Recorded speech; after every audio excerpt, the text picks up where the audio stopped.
Hello tout le monde. Bon, dans cette vidéo, on va parler de cas isolés, d'amalgame et de généralité, la nuance quoi.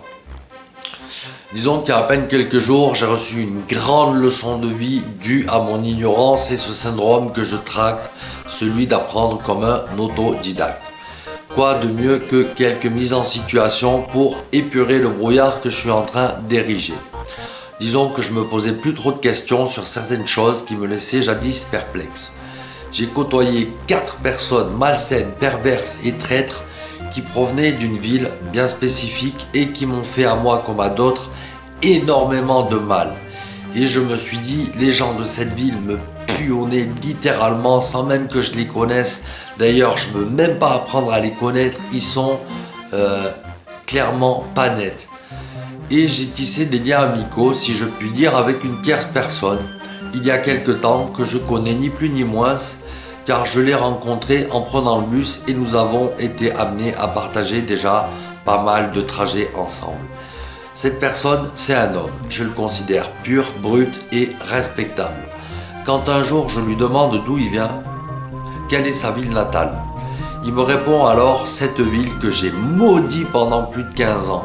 J'ai alors reculé d'un pas, choqué, et je lui ai dit « Putain mec, tu viens de me faire la paix après 15 ans de haine viscérale et de guerre acharnée. » Je lui ai expliqué mon histoire et il m'a dit « Comment j'ai pu te faire la paix en un instant alors que tu étais plus que catégorique jusqu'à aujourd'hui envers les gens de ma ville ?»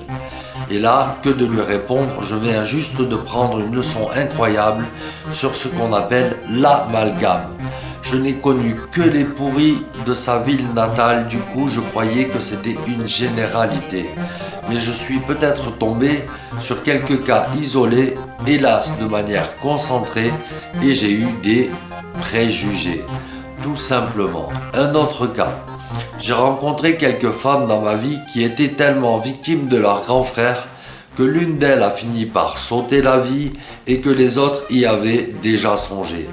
Les gens déclarent que ce ne sont que des cas isolés.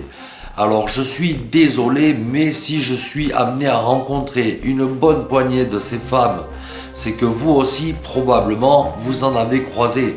Seulement, vous n'y prêtez pas attention. Alors il est possible que ce que vous considérez comme des cas isolés soit une généralité en vrai, et ce, sans faire d'amalgame. Si une fille se suicide, on ne va pas penser que la famille est responsable, tout bonnement parce qu'il n'y a pas plus important que la famille, logiquement pour la majorité, en tout cas, du moins je l'espère. On remettra bien la faute sur l'amour et la souffrance, mais on aura plus tendance à chercher un crime passionnel que fraternel, à cause de quelques putains de statistiques qui font de leurs grands frères des intouchables car inconcevables. Je ne suis qu'une seule personne, et elles sont plusieurs. Combien sommes-nous dans ce pays? Multipliez le tout à échelle nationale, vous verrez bien alors que vos soi-disant cas isolés sont une généralité sans pour autant faire d'amalgame. Et que c'est bien de reconnaître un crime passionnel lorsqu'il en est, mais il ne faut pas faire d'amalgame. Sinon, plus aucune de ces femmes n'aura justice et plus aucun grand frère ne sera inquiet. Je suis considéré moi-même quelque part comme criminel, faute au fruit du mensonge d'un frère lâche et pervers, qui a préféré dire que sa sœur était victime de manipulation de ma part et que lui ne lui a jamais fait aucun mal. Je ne fais pas d'amalgame, mais cet homme n'est pas un cas isolé à ma connaissance.